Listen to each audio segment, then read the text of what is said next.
നോക്കാം. ഒഡീഷ തീരത്ത് ബംഗാൾ ഉൾക്കടലിൽ ചരക്ക് കപ്പൽ മുങ്ങി. പനാമ പതാക വഹിച്ച MV ഓഷ്യൻ വിന്നറാണ് അപകടത്തിൽപ്പെട്ടത്. പാരദ്വീപിൽ നിന്ന് പുറപ്പെട്ട കപ്പലിൽ 24 ജീവനക്കാരുണ്ടായിരുന്നതായാണ് റിപ്പോർട്ട്. 20 പേർ ചൈനീസ് പൌരന്മാരാണ്. ഒഡീഷ തീരത്ത് നിന്ന് 200 നോട്ടിക്കൽ മൈൽ അകലെ നടന്ന അപകടത്തിൽ നിന്ന് 2 പേരെ രക്ഷപ്പെടുത്തിയെന്നാണ് വിവരം. കൂടുതൽ പേർക്കായുള്ള തിരച്ചിലും രക്ഷാപ്രവർത്തനവും ഇന്ത്യൻ കോസ്റ്റ് ഗാർഡും നാവികസേനയും ചേർന്ന് തുടരുകയാണ്. ആദിൽ പാലോട് വിവരങ്ങൾ നൽകും. Adil, good morning. വലിയ ചരക്ക് കപ്പലാണ് മുങ്ങിയിരിക്കുന്നത്. ഒഡീഷ തീരത്ത് ബംഗാൾ ഉൾക്കടലിലാണ് അപകടമുണ്ടായത്. എന്താണ് സംഭവിച്ചത്? നിലവിലെ അവസ്ഥ എന്താണ്?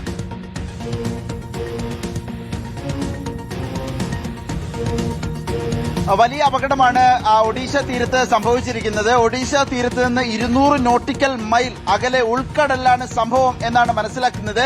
പനാമ പതാക വഹിച്ച MV ഓഷ്യൻ വിന്നർ എന്ന പേരുള്ള കപ്പലാണ് അപകടത്തിൽപ്പെട്ടത്. ബംഗാൾ ഉൾക്കടലിൽ ചരക്കു കപ്പലാണ് മുങ്ങിയത് എന്നുള്ളതാണ്. ഇരുമ്പയിരുമായി യാത്ര പുറപ്പെട്ട ഒഡീഷയിൽ നിന്ന് യാത്ര പുറപ്പെട്ട കപ്പലാണിത്. രക്ഷാപ്രവർത്തനം തുടരുകയാണ്. ഇന്ത്യൻ കോസ്റ്റ് ഗാർഡും നാവികസേനയും രംഗത്തുണ്ട്.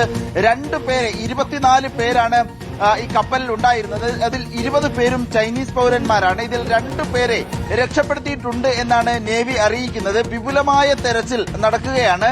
ബംഗാൾ ഉൾക്കടലിൽ, കൃത്യമായി പറഞ്ഞാൽ ഒഡീഷയിലെ പാരാദ്വീപ് തീരത്ത് നിന്ന് ഏകദേശം 240 നോട്ടിക്കൽ മൈൽ അകലെയാണ് എന്നുള്ളതാണ് ലഭിക്കുന്ന കൃത്യമായ വിവരം. ഇന്നലെ ആണ് അപകടം സംഭവിച്ചിട്ടുള്ളത്. കപ്പൽ പുറപ്പെട്ടതാകട്ടെ ഓഗസ്റ്റ് 20-ാം തീയതി, 2 ദിവസം മുമ്പ് രാത്രി 10:45 പാരദ്വീപ് പോർട്ടിൽ നിന്നും ഈ കപ്പൽ പുറപ്പെടുന്നത്. സിംഗപ്പൂർ ലക്ഷ്യമാക്കിയാണ് പോയത്. ഇരുമ്പയിരാണ് ചരക്കായി ഉണ്ടായിരുന്നത്. 24 ജീവനക്കാരാണ് ഉണ്ടായിരുന്നത്. 72,100 മെട്രിക് ടൺ ഇരുമ്പയിരാണ് ഉണ്ടായിരുന്നത് എന്നാണ് ലഭ്യമാകുന്ന വിവരം. ചൈനയിൽ നിന്നുള്ള 20 ജീവനക്കാർ, മ്യാൻമറിൽ നിന്നുള്ള 3 ജീവനക്കാർ, ഒരു ബംഗ്ലാദേശ് സ്വദേശി, അങ്ങനെ 24 ജീവനക്കാരാണ് ഈ കപ്പലിൽ ഉണ്ടായിരുന്നത്. 2 പേരെ കണ്ടെത്താനായി. 22 പേർ കാണാതായി. അവർക്കായുള്ള തെരച്ചിൽ വിപുലമാക്കിയിരിക്കുന്നു എന്നാണ് ഇന്ത്യൻ നേവിയും കോസ്റ്റ് ഗാർഡും അറിയിച്ചിരിക്കുന്നത്. ആദ്യം കപ്പലുമായുള്ള കമ്മ്യൂണിക്കേഷൻ, ആശയവിനിമയം നഷ്ടപ്പെടുകയായിരുന്നു. പിന്നീടാണ് ബന്ധപ്പെട്ട കേന്ദ്രങ്ങളെ അറിയിക്കുകയും റെസ്ക്യൂ ഓപ്പറേഷൻ തുടങ്ങുകയും ചെയ്തത്. ഇപ്പോൾ ഇന്ത്യൻ കോസ്റ്റ് ഗാർഡിന്റെയും ഇന്ത്യൻ നേവിയുടെയും സംയുക്തമായ തെരച്ചിലാണ് ഈ തീരത്ത് ബംഗാൾ ഉൾക്കടലിൽ പുരോഗമിക്കുന്നത്. സമീപത്തുണ്ടായിരുന്ന മറ്റു കപ്പലുകളെ കൂടി വഴിതിരിച്ച് വിട്ടിട്ടുണ്ട് എന്ന വാർത്ത കൂടി ഇപ്പോൾ പുറത്തു വരുന്നുണ്ട്.